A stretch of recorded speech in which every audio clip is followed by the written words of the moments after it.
Bond properties कह सकते हो या इंग्लिश में इसे बॉन्ड पैरामीटर्स कहते हैं। बॉन्ड पैरामीटर्स, पैरामीटर्स का मतलब किसी चीज़ को समझने के लिए जो जो चीज़ आवश्यक है उनको हम क्या बोलते हैं, पैरामीटर्स। तो अगर तुमसे कोई पूछता है कि बताओ बॉन्ड पैरामीटर्स क्या होते हैं, या फिर यहाँ पे जो लिखा है आबंध प्राचल क्या क्या होते हैं, तो मेन 3 होते हैं। पहला बॉन्ड की लंबाई, दूसरा एंथैल्पी, और तीसरा बॉन्ड का कोण जो होगा। ठीक है, तो एक एक करके देख लो, सिंपल है, ज़्यादा टफ नहीं है इसमें कुछ भी। सबसे पहले देखो क्या है, आबंध कोण, यही दे दिया इन्होंने सबसे पहले, कोई दिक्कत नहीं है। आबंध कोण का एग्जाम्पल इन्होंने दिया है ना, ये किसका दिया, वाटर का। अभी मैं तुम लोग को पढ़ाऊंगा, इसमें 104 डिग्री 5 मिनट दिया है। ठीक है, लेकिन होता कितना है ये 105, ये डिफर करता है, 0.5 का डिफरेंस चलता है, इसमें कोई दिक्कत नहीं है। तो एंगल तुम्हें दिख रहा है पर्टिकुलर कितना है, 104 डिग्री 5 मिनट। अब ये एंगल ऐसा कैसे आता है, वैसे तो ये हम आगे पढ़ेंगे डिटेल में, लेकिन अभी थोड़ा सा समझ लो।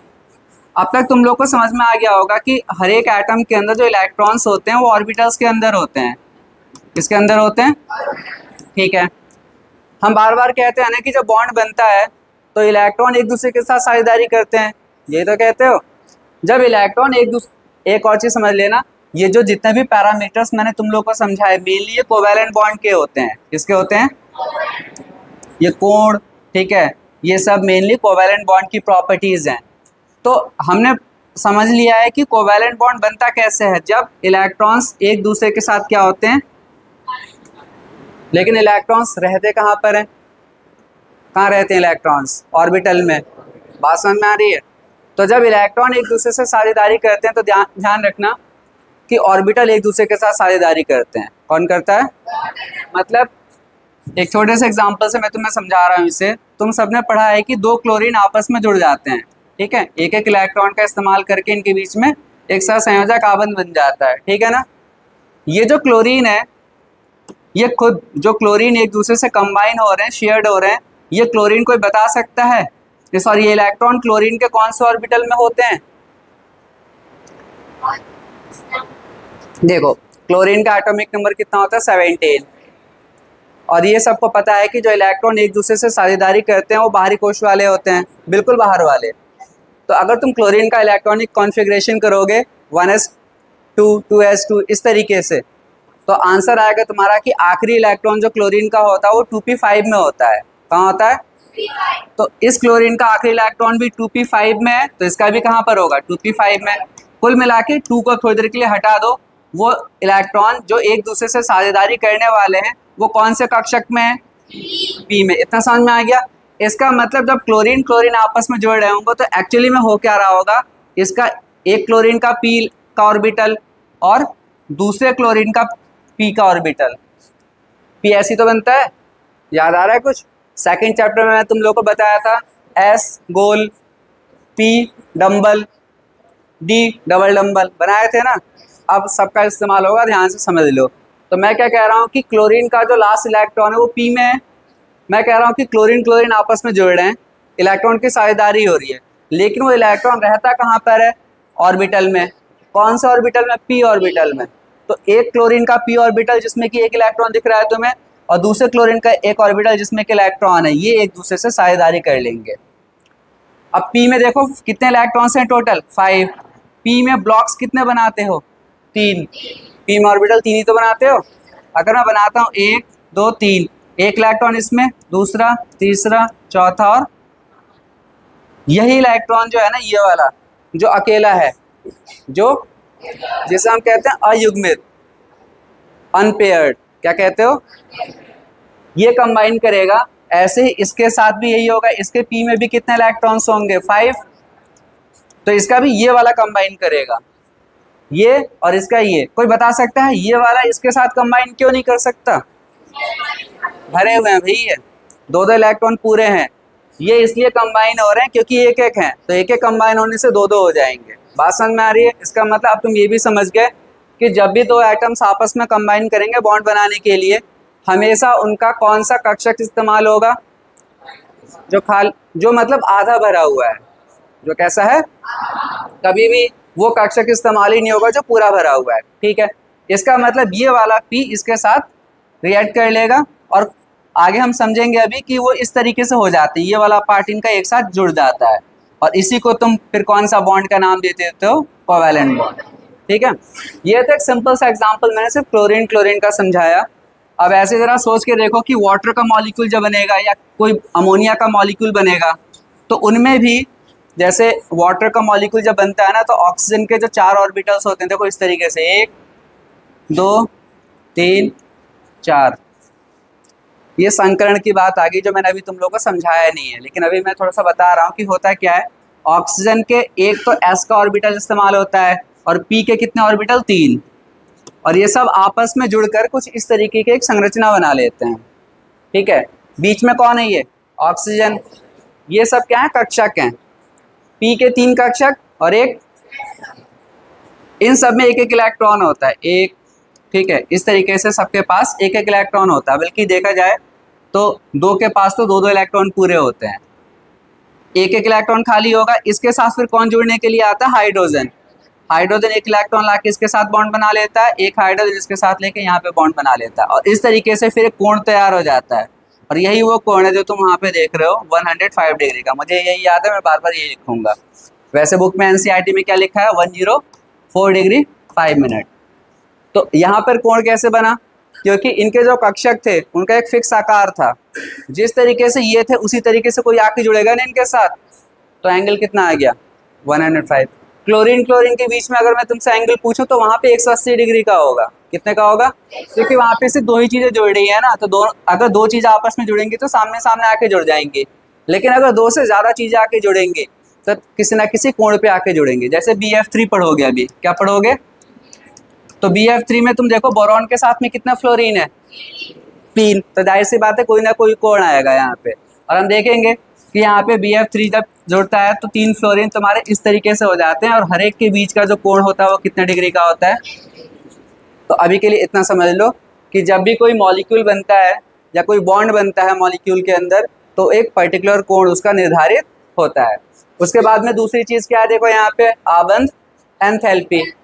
ये मैं सबको बता चुका हूँ कि जब कोई बॉन्ड बनता है तो ऊर्जा बाहर निकलती है या अवशोषित एब्जॉर्ब होती है, बाहर निकलती है। बढ़िया, तो जैसे मान लो एक एग्जांपल से समझते हैं इसको भी। यहाँ पे देखो, ये एक मॉलिक्यूल है हाइड्रोजन का, किसका, तुम इसे तोड़ने जा रहे हो। हाइड्रोजन का एक मॉलिक्यूल है, एक एच, एक एच यहाँ पर बीच में बॉन्ड है, हम इसे तोड़ना चाहते हैं। कैसे तोड़ोगे, ऊर्जा देकर। कितनी ऊर्जा देनी होगी कि ये टूट जाएगा, ये है 435.8 किलो जूल। मतलब हाइड्रोजन और हाइड्रोजन के बॉन्ड को तोड़कर तुम H और H करना चाहते हो तो कितनी ऊर्जा दोगे, 435.8 किलो जूल पर मोल। ये हमेशा मोल में नापा जाता है। ये मैं सोचता है कि एक मॉलिक्यूल को तोड़ रहे हो तुम, एक अणु को नहीं, तुम एक अणु को नहीं तोड़ रहे हो, कितने को तोड़ रहे हो, एक मोल अणु को। मतलब कितने अणु है ये, 6.022 10 की पावर 23। तो इतने हाइड्रोजन के मॉलिक्यूल्स हैं, जब हम सबको तोड़ेंगे तो उस समय कितनी ऊर्जा देनी होगी, 435.8। अब ये जो एंथैल्पी है इसी को तुम क्या बोलोगे, आबंध। अब आबंध एंथैल्पी से हमें समझ में क्या आता है, हमें ये समझ में आता है कि अगर किसी की आबंध एंथैल्पी अधिक है, क्या है, तो उसका बॉन्ड मजबूत होगा, है नहीं है। और अगर किसी की आबंध एंथैल्पी क्या है, कम है, तो उसका बॉन्ड कमजोर होगा। ठीक है, एक एग्जांपल और दिखाता हूँ मैं तुम्हें। हाइड्रोजन का तुम लोगों ने आबंध एंथैल्पी देख लिया, कितना है, 435। ठीक है, अब जरा ऑक्सीजन की देखो। ऑक्सीजन ऑक्सीजन के बीच में डबल बॉन्ड होता है, कैसा बॉन्ड होता है, इसकी एंथैल्पी कितनी है, 498। बढ़ गई, क्योंकि वहां पे सिंगल बॉन्ड था, एक ही बॉन्ड था हाइड्रोजन और हाइड्रोजन के बीच में, उसे तोड़ने के लिए 435 काफी है। लेकिन ऑक्सीजन ऑक्सीजन के बीच में कैसा बॉन्ड है, डबल, तो इसको तोड़ने के लिए एनर्जी चाहिए 498, 498। बढ़ गई थोड़ी सी। लेकिन अब जरा देखना कितनी ज्यादा बढ़ने वाली है नाइट्रोजन में। नाइट्रोजन नाइट्रोजन के बीच में कितना बॉन्ड होता है, 3, ट्रिपल बॉन्ड होता है। अब अगर तुम इसको तोड़ के अलग करना चाहते हो दोनों नाइट्रोजन को, देखो 946, इस वाले के तो जस्ट डबल ही हो गई 498 के। समझ में आ रहा है। तो हम कह सकते हैं ये बात कि अब अगर मैं तुमसे पूछूं कि हाइड्रोजन, ऑक्सीजन और नाइट्रोजन, इन 3 मॉलिक्यूल्स में से सबसे ज्यादा स्थायी कौन सा होता है, तो आंसर होगा सर नाइट्रोजन। स्थायी किस पे निर्भर करेगा, जितना उसका बॉन्ड मजबूत होगा। स्थायी होने का मतलब क्या है, कोई किसी से अभिक्रिया ना करे, और अभिक्रिया कोई करता कब है? जब उसका बॉन्ड टूटता है। सबसे जल्दी अभिक्रिया मतलब यहाँ पे कौन करेगा? हाइड्रोजन, क्योंकि उसका बॉन्ड सबसे जल्दी टूटेगा। फिर कौन करेगा? और सबसे देर में नाइट्रोजन को हम एक तरह से बच्चे इनर्ट गैस कहते हैं। कौन सी गैस कहते हैं? इनर्ट का मतलब अक्रियाशील या निष्क्रिय, एक ऐसी गैस जो किसी से रिएक्ट, इसीलिए इस गैस को किस में फिल किया जाता है? तुम लोगों ने 10th क्लास में पढ़ा होगा, अंकल चिप्स के पैकेट्स जो होते हैं या कुरकुरे या लेज, उसके अंदर यही वाली गैस तो होती है। एक तो ये है कि ये उसे रेनेसिड होने से, खराब होने से बचाती है, लेकिन अब क्वेश्चन ये भी आ सकता है कि नाइट्रोजन की जगह ऑक्सीजन भर देते, कौन सी गैस भर देते? या ऑक्सीजन की जगह हाइड्रोजन गैस भर देते। हाइड्रोजन गैस अगर भर दोगे, पैकेट खोलोगे तो ब्लास्ट हो जाएगा। हाइड्रोजन खुद कितनी क्रियाशील है, दिख रहा है ना। और फिर अंकल चिप्स के अंदर जो भी कंपोनेंट है उनसे भी रिएक्ट करना स्टार्ट कर देगी। ऑक्सीजन, उससे तो बचाने के लिए हमें उसके अंदर नाइट्रोजन गैस डालना है, ठीक है। तो नाइट्रोजन गैस कैसी गैस होती है? इनर्ट। इनर्ट मतलब निष्क्रिय या अक्रियाशील, जो किसी से अभिक्रिया। बट अगर तुमसे कोई पूछता है कि ऐसे क्यों होती है, मतलब इसे हम इनर्ट गैस क्यों कहते हैं, तो तुम्हारा आंसर क्या होगा? यही कि नाइट्रोजन के परमाणु के बीच में ट्रिपल बॉन्ड होता है और उसकी आवन एंथैल्पी बहुत ही अधिक होती है, जिसकी वजह से उसका बॉन्ड टूटता ही नहीं है। नहीं टूटता है तो वो कैसी गैस है? इतना समझ में आ गया? तो ये पूरी कहानी किसकी थी? आवन एंथैल्पी की। लेकिन इसमें थोड़ा सा और भी है। अब तक मैंने तुम्हें जितने भी एग्जाम्पल बताए हैं ना, इसमें जो बॉन्ड है वो समान परमाणु के बीच में है। Hydrogen hydrogen, oxygen nitrogen. लेकिन अब मान लो एक एग्जाम्पल दे रहे हैं कि वाटर मॉलिक्यूल को ले लो, H2O। अगर मुझे इसे तोड़ना है तो यहाँ पे मुझे कितने बॉन्ड तोड़ने होंगे? 2। बच्चे एक तो ये वाला तोड़ोगे, O और H का बॉन्ड, पहले ये टूटेगा, तो पहले ये टूटेगा तो क्या प्राप्त होगा? H plus OH। फिर OH को लोगे और इसको तोड़ोगे तो O प्लस H। ये बॉन्ड ऐसे ही तो टूटेगा। 2 बॉन्ड है ना O और H के बीच में, तो एक एक करके बॉन्ड टूटता है। पहले ये बॉन्ड टूटा, जितनी भी एनर्जी होगी यहाँ पे कोई ना कोई एनर्जी होगी ही होगी, बॉन्ड तोड़ा है तो। फिर तुम इस वाले बॉन्ड को तोड़ रहे हो तो जाहिर सी बात है फिर से यहाँ पे एक एनर्जी होगी। अब मेरा सवाल ये है कि यहाँ पर भी हमने O और H के बीच का बॉन्ड तोड़ा है और यहाँ पे भी तो वही कर रहे हो, लेकिन टोटल ये काम हम कितनी बार कर रहे हैं? 2 बार। क्या दोनों जगह समान ऊर्जा चाहिए? यहाँ पे जब मैंने O और H का बॉन्ड तोड़ा होगा तो ये जो भी ऊर्जा है, मुझे नहीं पता कितनी है, फिर यहाँ का बॉन्ड तोड़ा O और H का, फिर से एक ऊर्जा देनी होगी। तो मुझे ये बताओ कि दोनों ऊर्जा ये समान होगी या अलग अलग होगी? अलग अलग होती है। भले ही ये O और H के बीच का बॉन्ड है, एटम दोनों सेम है, यहाँ पे भी तुम O और H के बीच का बॉन्ड तोड़ रहे हो और यहाँ पे भी O और H के बीच का बॉन्ड, लेकिन एक बॉन्ड तोड़ने के बाद जो दूसरे बॉन्ड को तोड़ने के लिए जो एनर्जी चाहिए होती है वो चेंज हो जाती है। तो फिर अगर हमसे कोई पूछता है कि इस पूरे मॉलिक्यूल में O और H के बॉन्ड की एंथैल्पी है क्या, तो हमारा क्या आंसर होगा? क्योंकि हमसे तो यही पूछा जाएगा ना, बॉन्ड एंथैल्पी। एग्जाम में तुमसे मैं ये पूछूंगा, वाटर का मॉलिक्यूल दे दूंगा और तुमसे कहूंगा कि O और H की बॉन्ड एंथैल्पी बताओ। तो देखो जरा ध्यान से इस चीज को, यह है H2O, पहले एक H और O का बॉन्ड तोड़ा तो क्या बना? H और OH। कितनी एंथैल्पी देनी पड़ी? 502। अब दूसरा देखो, जो बचा हुआ OH है उसके बॉन्ड तोड़ रहे हो, अब एंथैल्पी कितनी देनी पड़ी? तो अब सवाल ये है कि O और H के बीच की एंथैल्पी अगर हमसे कोई पूछेगा तो हम क्या बताएं? हम बताएं 502 या 427? तो ना तुम बताओगे 502 और ना बताओगे 427। तुम क्या करोगे? तुम दोनों का एवरेज निकाल लोगे। जब भी ऐसी दिक्कत आती है हम एवरेज निकालते हैं। क्या निकालते हैं? तो यहाँ इस वाले को और इस वाले को तुम जोड़ दोगे और 2 से भाग कर दोगे। समझ में आ गया?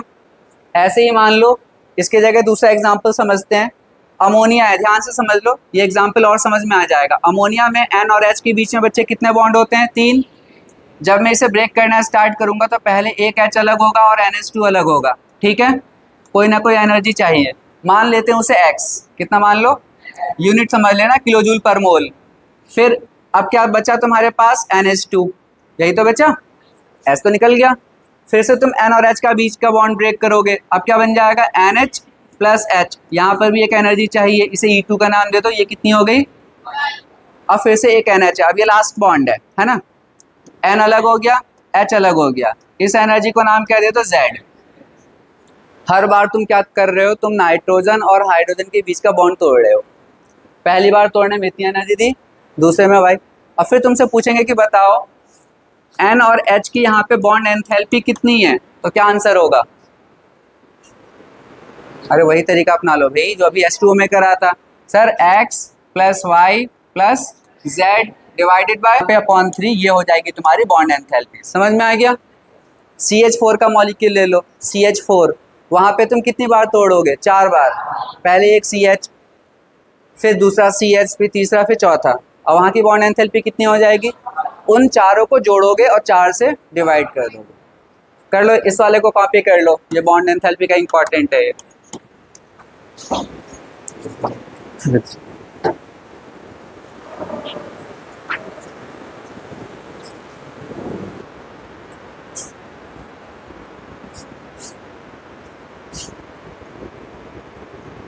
अब बस ये लास्ट टॉपिक और देख लो, आबंद कोटि। क्या लिखा है? आबंद कोटि को क्या बोलेंगे हम? Bond order. बॉन्ड ऑर्डर, इसका मतलब क्या होता है?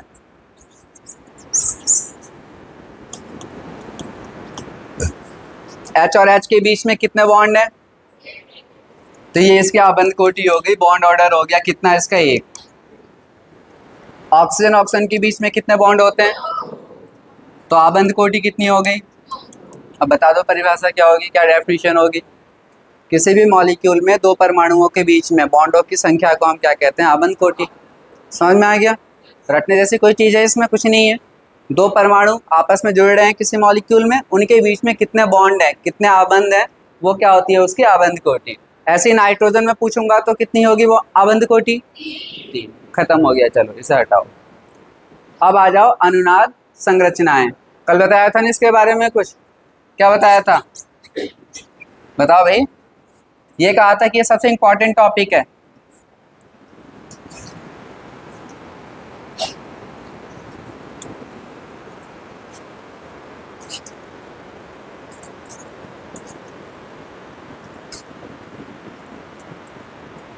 अब ये टॉपिक देखो आया कहाँ से, क्या पढ़ने जा रहे हैं हम? रेजोनेंस। इसे फिर हम क्या बोलते हैं? अनुनाद। कल मैं तुम लोगों को ओजोन का एक स्ट्रक्चर समझाया था, ये था, ठीक है? अब बताओ अगर ये ओजोन का स्ट्रक्चर बिल्कुल सही है तो इधर तुम्हें क्या दिख रहा है? Double bond. इधर लंबाई किसकी ज़्यादा होती है, डबल बॉन्ड की या सिंगल बॉन्ड की? सिंगल बॉन्ड की। जैसे जैसे बॉन्ड का याद रखना कोटि बढ़ता है उसकी लंबाई कम होने लगती है। सिंगल बॉन्ड सबसे लंबा, जैसे ही दो परमाणु के बीच में क्या बना? डबल बॉन्ड, पास आ गए, ट्रिपल बॉन्ड बना और पास। दैट मीन्स बॉन्ड ऑर्डर और उसकी लंबाई ये एक दूसरे के इन्वर्सली प्रोपोर्शनल होते हैं। अगर आबंद कोटि अधिक है तो लंबाई कम, आबंद कोटि कम है तो लंबाई। तो तुम इतना तो समझ ही गए होगे कि यहाँ पे ऑक्सीजन ऑक्सीजन के बीच में डबल बॉन्ड है तो इसकी लंबाई अलग होनी चाहिए, ठीक है ना? और यहाँ पे ऑक्सीजन ऑक्सीजन के बीच में सिंगल बॉन्ड है तो इसकी लंबाई, ठीक है? और हमारे पास जो टेक्निक है लंबाई नापने की, अब हमारे पास ऐसे मशीन्स और ऐसे इंस्ट्रूमेंट्स हैं जिससे कि तुम दो परमाणु के बीच में जो बॉन्ड बनाया है ना उसकी लंबाई को नाप सकते हो, ठीक है? और अगर मान लो कहीं पर मैं ये बता दूं कि ऑक्सीजन ऑक्सीजन जब डबल बॉन्ड से जुड़ता है तो इसकी लंबाई होती है 121 पिकोमीटर। कितनी होती है? ये फिक्स है। दो ऑक्सीजन जब आपस में किससे जुड़ते हैं? डबल बॉन्ड से, तो उसकी लेंथ कितनी होती है? 121 पिकोमीटर। और जब दो ऑक्सीजन आपस में सिंगल बॉन्ड से जुड़ते हैं तो इसकी लेंथ होती है 148 पिकोमीटर। ये फिक्स है, ये नापा जा चुका है। ये समझ में आ रहा है सबके? ऑक्सीजन ऑक्सीजन के बीच में जब डबल बॉन्ड है तो इसकी लंबाई कितनी होती है, और जब सिंगल बॉन्ड होता है तो 148 पिकोमीटर। तो ऐसा ही यहाँ पर होना चाहिए, नहीं होना चाहिए? जब मैं नापूंगा तो मुझे यहाँ से यहाँ तक की लंबाई कितनी मिलनी चाहिए बताओ? 121 पिकोमीटर। और यहाँ से यहाँ तक की लंबाई कितनी मिलनी चाहिए? बट ऐसा कुछ होता नहीं है, ठीक है? ना तो 121 पिकोमीटर लंबाई मिलती है और ना 148। क्या मिलती है, लंबाई मिलती है दोनों की समान। ठीक है, दोनों तरफ की लंबाई क्या मिलती है हमें, समान, इक्वल लंबाई मिली, और वो थी 128 पिकोमीटर। कितनी? तो अब कन्फ्यूजन होगा नहीं होगा किसी को भी कि जो हम अब तक मान के चल रहे थे और जो हमें उम्मीद थी वैसा तो कुछ भी आंसर नहीं आ रहा है। तो यहीं से कन्फ्यूजन स्टार्ट हुआ और माना गया कि ना तो यहाँ पे इसके बीच में डबल बॉन्ड होगा और ना यहाँ पे सिंगल बॉन्ड होगा। ऐसा क्यों कह रहा हूँ, अगर डबल बॉन्ड होता तो लंबाई निकल कर आती 121 पिकोमीटर, और अगर एक तरफ सिंगल बॉन्ड होता तो लंबाई निकल कर आती 100, बट ना तो 121 पिकोमीटर आंसर मिल रहा है ना 148, और आंसर मिल कितना रहा है, और वो भी दोनों तरफ सेम। इसका मतलब क्या हुआ, जो बॉन्ड ऑर्डर है, जो बॉन्ड की लेंथ है, डबल के बीच में और सिंगल के बीच में आ गई। कैसे? सिंगल बॉन्ड की लंबाई कितनी है बताओ, 148, और डबल की कितनी है, ये नंबर जो है उसके बीच का ही तो है। 128 कितना है, 121 से बड़ा है और 148 से कम है। तो इसका मतलब इतना तो कंफर्म है कि सिंगल बॉन्ड से कम नहीं हुआ है, अभी सिंगल बॉन्ड से लंबाई कम नहीं हुई है, सिंगल बॉन्ड तो कंफर्म है, लेकिन पूरी तरह से वो डबल भी नहीं है। पूरी तरह से डबल होता तो लंबाई कितनी हो जाती, 121। तो ये जो लेंथ निकल कर आई इसके बीच की तो आई है। यहाँ से टॉपिक स्टार्ट हुआ किसका, भाई इसको समझाना तो होगा बच्चों को, तुम्हें समझाना है या किसी को भी समझाना है तो समझाऊंगा कैसे। तो उसको समझाने के लिए मैं तुमसे कहूँगा कि ओजोन के हम 2 स्ट्रक्चर्स बनाएंगे। कितने स्ट्रक्चर्स, कैसे, एक इधर डबल बॉन्ड बना लो तुम, इधर क्या बना लो, सिंगल, फिर एक ऐसी लाइन ड्रॉ करो डबल हेडेड, तीर ऐसा दोनों तरफ एरो होना चाहिए। फिर मैं कहूँगा कि एक, अब इसका बॉन्ड, इसका स्ट्रक्चर ऐसा बना लो।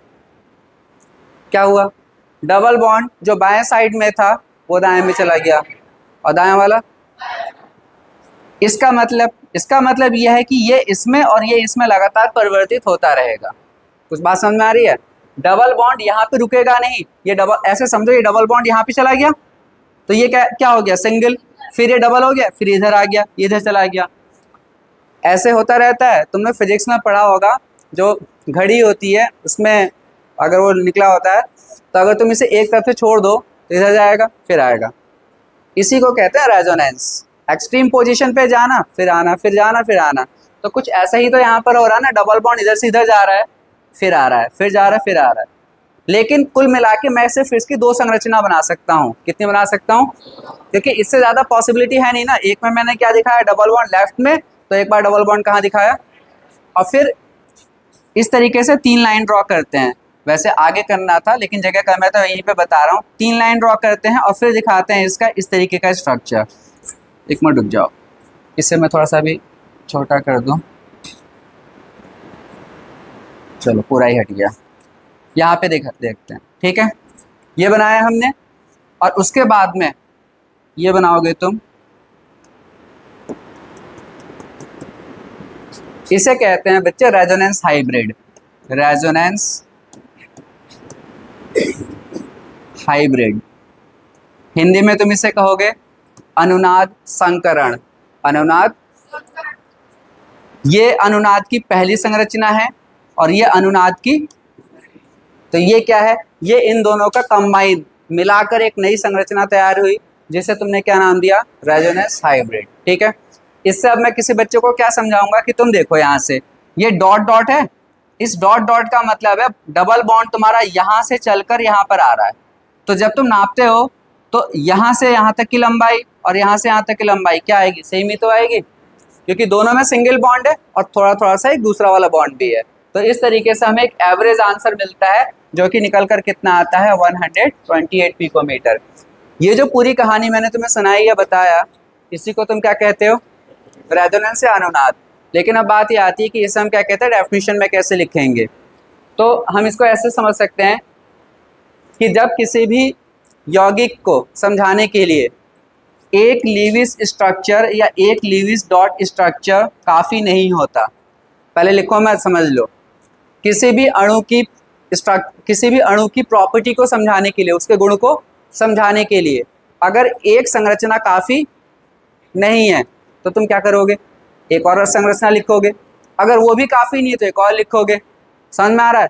लेकिन ऐसा कब, जब तुम एक संरचना से उसके गुण को नहीं समझा पा रहे। तो हम उसके लिए एक से अधिक संरचना लिखते हैं। इस पूरी प्रक्रिया को हम क्या कहते हैं? अनुनाद। तो अब मैं तुमसे अगर कहूं कि क्या HCl में अनुनाद होगा? HCl भी तो एक अणु है, क्या इसमें अनुनाद होगा? नहीं होगा भाई। यहाँ पे कहाँ ऐसी कोई दिक्कत आ रही है? एक सिंगल बॉन्ड है, बस वही आंसर मिलेगा तुम्हें। कार्बन डाइऑक्साइड है, C डबल बॉन्ड हो, C डबल बॉन्ड हो, क्या यहाँ पे होगा? बिल्कुल भी नहीं होगा। दोनों तरफ समान बॉन्ड है, नापोगे इधर की बॉन्ड लेंथ इसकी सेम ही आएगी। तो ये जो अनुनाद वाला जो कॉन्सेप्ट है, जो रेजोनेंस का कॉन्सेप्ट है, ये ऐसा नहीं है कि सब में होता है, ये सिर्फ वहां पर लागू होता है जहां पर तुम किसी भी यौगिक के गुण को समझाने के लिए एक स्ट्रक्चर काफी नहीं है, तब हम उसके एक से ज्यादा स्ट्रक्चर ड्रॉ करते हैं। अब एग्जाम में क्वेश्चन क्या आता है? एक तो रेजोनेंस की डेफिनेशन जो तुम किताब में लिख लोगे, ब्लैक हेडिंग में लिखी होगी तुम्हें, ठीक है, इसमें भी दिखा देता मैं। दूसरा, तुमसे रेजोनेंस करने के लिए कहा जाएगा। क्या कहा जाएगा? तो तुम्हें ओजोन का कहेंगे तो तुम ओजोन का पहले स्ट्रक्चर बनाओगे, डबल बॉन्ड को एक तरफ, फिर दूसरी स्ट्रक्चर में दूसरी तरफ। ये एरो हमेशा ऐसा ही बनना चाहिए। अगर किसी बच्चे ने इस तरीके से बना दिया तो गलत। क्यों? इसका मतलब है ये सिर्फ इसमें परिवर्तित होगा, ये सिर्फ इसमें कन्वर्ट होगा, लेकिन इसका मतलब ये इसमें कन्वर्ट होगा, ये इसमें कन्वर्ट होगा, चलता ही रहेगा। एरो के भी मतलब होते हैं। अगर तुम्हारा एरो सिर्फ इधर की तरफ आ गया, मतलब ये सिर्फ इसमें कन्वर्ट होगा, तो ऐसा नहीं होता। रेजोनेंस में इंटर कन्वर्ट होते रहते हैं। तो डबल हेडेड एरो दिखाओगे। दो स्ट्रक्चर बनाने के बाद फिर तुम ये वाला स्ट्रक्चर दिखाओगे जो भी तुम्हारा यौगिक होगा। एक और मैं यहीं पे समझा देता हूँ, देखो कार्बोनेट का, अभी बस समझो, इसे कॉपी बाद में करना। ये किसका रेजोनेंस है? ओजोन का। अब मैं किसको समझा रहा हूँ? तो देखो कार्बोनेट का क्या है, कार्बोनेट की ये संरचना होती है। फॉर्मूला क्या होता है कार्बोनेट का? CO3-। क्या होता है? अब तुम में से बहुत को कंफ्यूजन होगा कि सर आपने तो बना दिया कार्बन के साथ एक तरफ डबल बॉन्ड और दो तरफ क्या बना दिया? Single bond. हमें कैसे पता चलेगा, है ना? ये कैसे स्ट्रक्चर बनाएंगे वो मैं बाद में सिखाऊंगा। अभी तुम अनुनाद समझो कि कैसे होगा इसका। तुम्हें अभी कार्बन और ऑक्सीजन के बीच में डबल बॉन्ड दिख रहा है। अब तुम क्या करो, इसके बीच में कैसा बॉन्ड कर दो? सिंगल। डबल को इधर ले आओ, तो इन दोनों पे क्या आ गया? अब क्या करो, देखो डबल यहाँ से यहाँ पर आ चुका है, अब इसे यहाँ पे भेज दो, तो ये तीसरा स्ट्रक्चर बनेगा। तीसरे स्ट्रक्चर में क्या होगा? अब यहाँ पर क्या रहेगा? अभी भी सिंगल, यहाँ पे भी क्या हो जाएगा? सिंगल, यहाँ पे ये वाला आ जाएगा। क्या अभी भी इसका ऐसा कोई स्ट्रक्चर बन सकता है? नहीं भाई, डबल बॉन्ड यहाँ से शुरू हुआ, यहाँ पर आया, फिर यहाँ पर आया। इसके अलावा यहाँ पर और कोई संरचना पॉसिबल? तो ये नहीं कि लगे पड़े हैं बनाने में। हर एक मॉलिक्यूल के फिक्स अनुनाद ही होते हैं। जैसे ओजोन में सिर्फ कितने थे? कार्बोनेट में कितने हो गए? फिर इसका जो हाइब्रिड होता है, इधर दिखा देता हूँ, वो कैसे दिखाओगे? देखो C के साथ कितना ऑक्सीजन दिखा दो, पहले 3 दिखा दिया। डबल बॉन्ड यहाँ से शुरू हुआ, यहाँ पर आया, फिर यहाँ से शुरू होके फिर यहाँ से जाएगा, नहीं जाएगा। और इस पूरे पे चार्ज कितना दिखा दोगे? -2। ये दो अनुनाद थोड़े बहुत समझ में तो आए होंगे, एक ओजोन का और एक कार्बोनेट का। सल्फेट का अपने आप तुम लोग घर पे ट्राई करोगे। किसका? मैं स्ट्रक्चर बना के दे देता हूँ तुम लोग को। सल्फेट का फॉर्मूला ये होता है, और स्ट्रक्चर आप इसका ऐसे बना देना,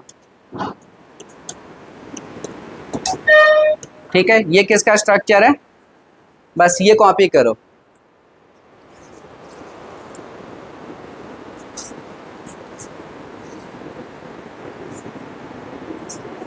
सबसे पहले बॉन्ड पोलैरिटी के बेसिस पे हमारे पास बॉन्ड कितने टाइप्स के हैं? पोलर एंड नॉन पोलर, ठीक है? पोलर और नॉन पोलर का एक एक एग्जांपल दो। ऐसे किसी, बिल्कुल सही, HCl, पोलर, बेंज या हाइड्रोजन ले लो। जब एग्जांपल पूछा जाए कोशिश किया करो सिंपल से सिंपल एग्जांपल लिखने की, ठीक है? कॉम्प्लेक्स लिखने की कोशिश करोगे गलत होने के चांस है। अब बताओ बच्चे, ये पोलर क्यों है? इसे हम पोलर क्यों कह रहे हैं?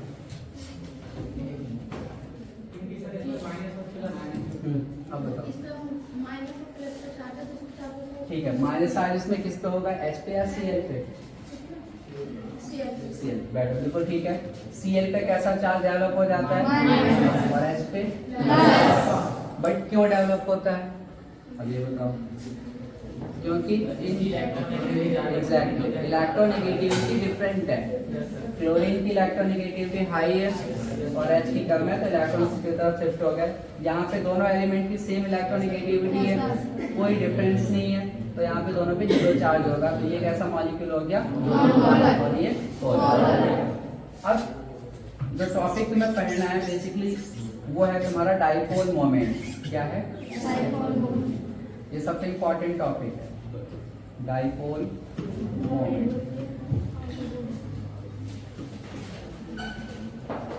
क्या लिखा है इसे हिंदी में?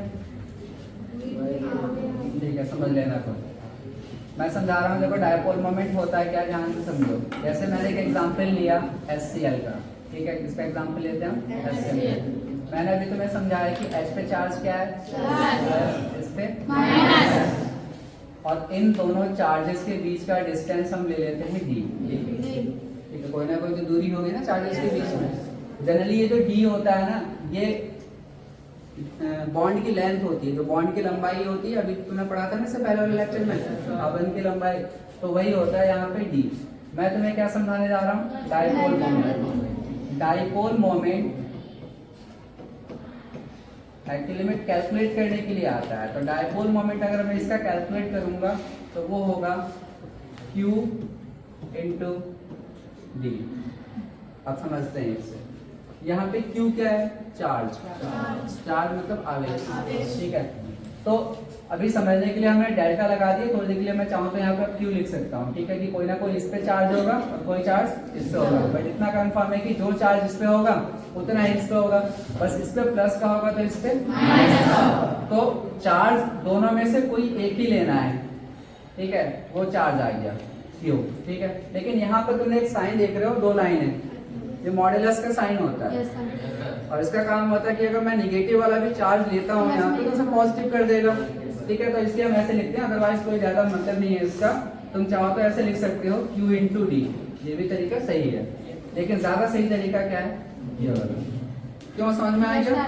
मॉड्यूलस में माइनस चार्ज भी क्या बन जाएगा, प्लस। जब हम सॉल्व करेंगे तो अब डाइपोल मोमेंट की मुझसे कोई जो परिभाषा पूछेगा तो मैं क्या बता सकता हूँ कि डाइपोल मोमेंट क्या होता है, ये गुणनफल होता है। क्या होता है, गुणनफल। इसका आवेश और आवेश के बीच की जो दूरी है उसका, इसका गुणनफल है आवेश और आवेश के बीच की दूरी। जैसे मान लेते हैं कि इस पे जो चार्ज है, वैसे समझाने के लिए कह रहा हूँ तुमसे, ठीक है, ऐसा कोई चार्ज होगा नहीं। उसे मान लेते हैं मैं थोड़ी देर के लिए कि 2 कूलम का चार्ज है। कितने कूलम का चार्ज है? और जो डिस्टेंस है इसे मान लेते हैं ये 150 पिकोमीटर है। कितना है? तो मैं Q की जगह लिखूंगा 2 कूलम और डिस्टेंस की जगह लिखूंगा 150 पिकोमीटर। पिकोमीटर को मैं मीटर में कर लेता हूँ -12 लगा के। ये तो पता है सबको? अब तुमने इसको इससे मल्टीप्लाई किया, आंसर आ गया 300, ठीक है, इंटू 10 की पावर -12। ऐसा करता हूँ, इसे 2 कम कर लेता हूँ तो 3 हो जाएगा और ये 10 की पावर -10 हो जाएगा। ये तो पता ही ना सबको, 2 कूलम चार्ज था। तो देखो आंसर आ गया 3 इंटू 10 की पावर -10। लेकिन यूनिट भी तो होगी, कूलम, दिख रहा है? तो याद रखना कि डाइपोल मोमेंट जो होता है, जैसे हिंदी में हम क्या बोलते हैं, देवदूत आगमन, ठीक है। तो डाइपोल मोमेंट की यूनिट क्या होती है, ये एग्जाम में तुमसे पूछा जाएगा तो तुम्हारा आंसर होगा कूलम मीटर। क्या होगी? क्योंकि चार्ज की यूनिट कूलम, लेंथ की यूनिट मीटर। तो इस तरीके से हम क्या कैलकुलेट कर सकते हैं किसी भी मॉलिक्यूल का डाइपोल मोमेंट। डाइपोल मोमेंट को हम दिखाते हैं किससे बच्चे, म्यू से। किससे दिखाते हैं? तो डाइपोल मोमेंट की अगर मैं इंग्लिश में डेफिनेशन की बात करूं तो वो होती है, dipole moment is defined as product of charge and the distance separating the charges. Product of charge, product का मतलब गुणनफल, प्रोडक्ट को बोलते हैं गुणनफल। किसका गुणनफल? Charge and the distance separating the charge, जो दूरी इन चार्जेस को दूर कर रही है, ठीक है, सेपरेट कर रही है। तो उस दूरी और उस चार्ज के बीच का जो गुणनफल, जो प्रोडक्ट है, वो क्या होता है, डाइपोल मोमेंट। जिसको हम दिखाते हैं किससे, म्यू से। चलो ये तो एक फॉर्मूला समझाया है ना मैंने तुम लोग को। अभी हम जरा डिटेल में बात करते हैं कि डाइपोल मोमेंट हमें क्या बताता है, ठीक है, हमारे लिए ये इतना इम्पोर्टेंस क्यों है। इसकी इम्पोर्टेंस अगर इतनी है तो क्या है, तो देखो डायपोल मोमेंट की हेल्प से तुम ये बता सकते हो कि कोई भी मॉलिक्यूल पोलर है या नॉन पोलर है। सबसे इंपॉर्टेंट जो इसका काम है वो यही है, क्या है?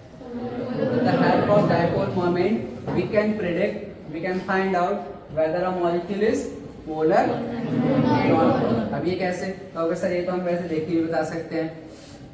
कहोगे नहीं कहोगे कि अगर हमें एक ऐसा मॉलिक्यूल सर आप लिख के दे दोगे जिसमें कि दो एलिमेंट हो, दोनों के इलेक्ट्रोनेगेटिविटी अलग अलग हो, तो हम समझ जाएंगे एक पे प्लस चार्ज और एक पे, और हम तो यही कहेंगे कि वो पोलर है। कोई भी यही कहेगा, लेकिन ऐसा नहीं है। मैं ऐसा तुम्हें एक एग्जांपल देने जा रहा हूँ। देखो ये BF3 बोरॉन ट्राइफ्लोराइड। अब आप इस मॉलिक्यूल को देखो, इसमें तुम्हें फ्लोरीन दिख रहा है। कौन दिख रहा है? फ्लोरीन दिख रहा है। तो जाहिर सी बात है, इससे तो इलेक्ट्रोनेगेटिव एलिमेंट कोई और है ही नहीं। तो कंफर्म है कि इस पे चार्ज क्या आना है? इस पे क्या आना है? फिर क्या आना है? माइनस। इसे एक और प्लस लगा लेते हैं, इसकी वजह से माइनस, एक और प्लस। तो यहाँ पे भी दिख गया भाई, डायपोल बन गया नहीं बन गया? प्लस माइनस, यहाँ पर भी प्लस माइनस, यहाँ भी प्लस माइनस। तो अब अगर मैं तुमसे पूछता हूँ इस मॉलिक्यूल को देख के बताओ ये पोलर है या नॉन पोलर, तो आंसर क्या होगा? पोलर। तो प्लस माइनस आप तो देख ही रहा है हमें, और हम पोलैरिटी का मतलब यही तो जानते हैं कि चार्ज डेवलप हो जाए। बट ओवरऑल मॉलिक्यूल जो है ना बच्चे, ये नॉन पोलर है, और इसका डायपोल मोमेंट आता है निकल के 0। कितना आता है? 0। दैट मीन्स डायपोल मोमेंट जो है ना, ये एक कैलकुलेशन वाली चीज है। कैलकुलेट करने के बाद अगर आंसर कितना आ गया? 0, वो पूरा का पूरा मॉलिक्यूल तुम्हारा नॉन पोलर ही होगा, भले ही तुम्हें देखने में कैसा लग रहा हो, पोलर। एक और एग्जांपल देखते हैं कार्बन डाइऑक्साइड का, CO2। ठीक है, इस पे चार्ज क्या है? प्लस, क्योंकि इस पे माइनस आएगा नहीं आएगा? इस पे माइनस ही आएगा, इस पे फिर से क्या आएगा? प्लस माइनस दिख रहा है सबको। और ऐसा यहाँ पे भी हमें दिखता है, मान लेते हैं कि वो पोलर है, लेकिन ये फिर से क्या है? इसका डायपोल मोमेंट बच्चे कितना निकल कर आता है? इसका मतलब क्या होगा? इसका मतलब ये होगा कि इसको समझने के लिए थोड़ा सा और दिमाग लगाना होगा, और समझना ये होगा कि बच्चे डायपोल मोमेंट एक वेक्टर क्वांटिटी होती है। कौन सी क्वांटिटी? तो मुझे लगता है कि तुम लोगों ने अब तक स्केलर और वेक्टर समझ लिया होगा। फिजिक्स में स्केलर क्वांटिटी और वेक्टर क्वांटिटी पढ़ लिया है। मुझे भी इसकी हिंदी याद नहीं आ रही, लेकिन मैं बताने की कोशिश करता हूँ, फिर तुम्हें शायद इसकी हिंदी याद आ जाए। फिजिक्स में तुम लोगों ने दो टाइप की क्वांटिटीज पढ़ी होंगी। एक वो जिनको मेजर करने के लिए हमें डायरेक्शन की जरूरत पड़ती है, दिशा की और माप की, दोनों की जरूरत पड़ती है। और एक वो होती है जिसमें दिशा की जरूरत नहीं पड़ती है, डायरेक्शन की जरूरत नहीं होती है। जैसे तुम लोगों ने वेलोसिटी और स्पीड पढ़ा है। वेलोसिटी जो होती है वो एक वेक्टर क्वांटिटी है। जब मुझे वेलोसिटी को नापना होगा तो मुझे दिशा भी पता करना होगा, मुझे दिशा के बारे में पता होना चाहिए और माप। तो अगर दिशा और माप दोनों चाहिए तो वो क्वांटिटीज क्या कहलाती हैं? वेक्टर। और अगर सिर्फ और सिर्फ माप चाहिए, दिशा नहीं चाहिए, तो स्केलर। एक होता है वेक्टर और एक क्या है? स्केलर। तुम लोगों ने पढ़ लिया होगा, ठीक है। और क्या कहते हैं? ठीक है, फिलहाल वेक्टर आपको समझ में आ गया? जिसमें दिशा और माप, डायरेक्शन और क्या कहते हैं क्वांटिटी, यूनिट दोनों की जरूरत पड़ेगी। तो मैं क्या समझा रहा हूँ तुम लोगों की, डायपोल मोमेंट कैसी क्वांटिटी है? मतलब मुझे अगर इसको समझना है तो मुझे डायरेक्शन की जरूरत पड़ेगी। वेक्टर क्वांटिटी सबको पता है कि जब हम दिखाते हैं तो एक एरो से दिखाते हैं, और एरो जनरली हम किसी एक डायरेक्शन में लेकर जाते हैं। यहाँ पर क्या होता है, डायपोल मोमेंट को हम एरो से ही दिखाते हैं, क्योंकि वेक्टर क्वांटिटी है तो एरो से ही दिखाएंगे। लेकिन ये एरो किधर से किधर जाएगा? तो इस एरो की जो पूंछ होगी वो किधर जाएगी? जो टेल है, जिसका माउथ होता है वो किधर जाएगा? ये भी तो ध्यान रखना होगा। तो एक रूल है, रूल ये कहता है कि जब भी तुम वेक्टर बनाओगे डायपोल मोमेंट का, किसका? हमेशा वेक्टर तुम्हारा कम विद्युत ऋणात्मक तत्व से ज्यादा की तरफ जाएगा, कम से ज्यादा। सही है। तो पहले तुम इसको देखो, ऑक्सीजन विद्युत ऋणात्मकता अधिक है, तो इधर से इधर ही तो जाएगा वेक्टर। तो एक वेक्टर चला गया इधर से इधर, दिखा दिया वेक्टर। फिर इधर भी तो देखोगे, इधर भी जाएगा। बताओ, समझ में आ रहा है? दो वेक्टर दिखा दिए। तुमने ये भी पढ़ा होगा कि जब दो वेक्टर होते हैं जिनका मैग्नीट्यूड सेम हो और डायरेक्शन अपोजिट हो, मैग्नीट्यूड और डायरेक्शन उल्टा हो, तो उनको जब हम जोड़ते हैं तो आंसर 0 आता है। भाई ये जो वेक्टर तुम्हें दिख रहा है, इसका मान और इसका मान सेम ही तो होगा, क्योंकि दोनों CO के लिए ही हैं और दोनों की जो दिशा है उल्टी है, तो ओवरऑल कैंसिल आउट नहीं हो जाएगा। इसका आंसर कितना आ गया? 0 आने का मतलब देखने में भले ही तुम्हें पोलर लग रहा था कि नेट डाइपोल मोमेंट कुल, ठीक है, वो कितना आ गया इसका? तो फिर कहोगे सर BF3 में ऐसा कैसे हो सकता है? तो तुम देखो BF3 में क्या होता है, एक डाइपोल ऊपर गया, डाइपोल किधर जाएगा? B से F की तरफ, यही तो ज्यादा विद्युत ऋणात्मक है ना। एक इधर जाएगा, एक इधर जाएगा, इन दोनों का रिजल्टेंट नीचे की तरफ ही तो आएगा। तुम लोगों ने ट्रायंगल लॉ ऑफ वेक्टर पढ़ा होगा, पैरेललोग्राम लॉ ऑफ वेक्टर पढ़ा होगा। जब दो वेक्टर किसी कोण पे जाते हैं तो बीच में से एक लाइन ड्रॉ करते हो, फिर वहां से तुम निकालते हो, तो एक तो ऊपर चला गया, इन दोनों का रिजल्टेंट नीचे की तरफ आएगा, फिर से कैंसिल आउट होकर आंसर कितना आ जाता है? या फिर ये भी याद रखो आप थोड़ी देर, इसे समझाना ही था कि ऐसे जितने भी मॉलिक्यूल जो प्लेनर होते हैं, कैसे होते हैं? प्लेनर। और जो सिमेट्रिकल होते हैं, दो वर्ड पे ध्यान दो, सिमेट्रिकल और प्लेनर। सिमेट्रिकल का मतलब सममित, ठीक है, मतलब जिसको तुम दो बराबर हिस्सों में विभाजित कर सकते हो। पहले भी बताया था ना सर मैंने किसी दिन कि सिमेट्रिकल मॉलिक्यूल्स हमेशा स्टेबल होते हैं।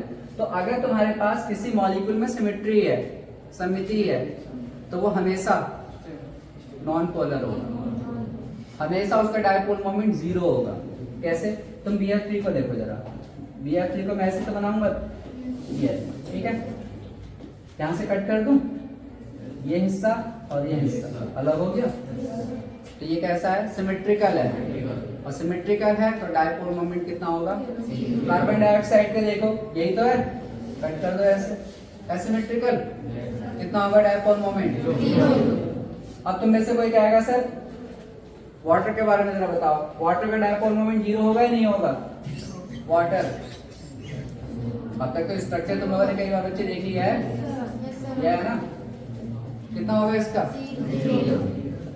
बट इसका 0 नहीं होगा, ठीक है। जबकि देखो अगर देखा जाए तो तुम्हें लगेगा सर काट तो इसे यहाँ से कट तो रहा है, तुम सिर्फ इसे देख रहे हो, इसमें बच्चे लोन पेयर भी होता है, क्या होता है यहाँ पे? और उनका जो ओरिएंटेशन होता है, उनका जो मतलब स्ट्रक्चर होता है, वो इस तरीके से होता है कि ये सिमेट्रिकल मॉलिक्यूल में नहीं आता, ठीक है। प्लस इसमें जो तुम्हारा क्या कहते हैं डायपोल्स है, देखो एक डायपोल तुम्हारा इधर जाएगा, ध्यान से देखना, और एक डायपोल, दोनों डायपोल का डायरेक्शन सेम नहीं आ गया, तो जब डायपोल का डायरेक्शन सेम आ गया तो वो तो जुड़ जाते हैं ना।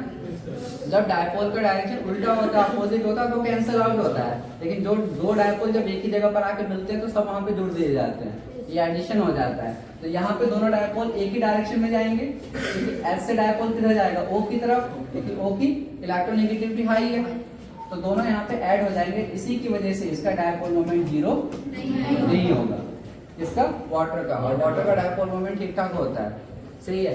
तो ऐसे ही ये सब चीजें हमें पढ़नी है, तो तुम यहाँ से बस ये फॉर्मूला नोट कर लो डायपोल मोमेंट का, और थोड़ा सा ये कर, इसकी यूनिट जरूर याद रखना कितनी होती है, कूलम।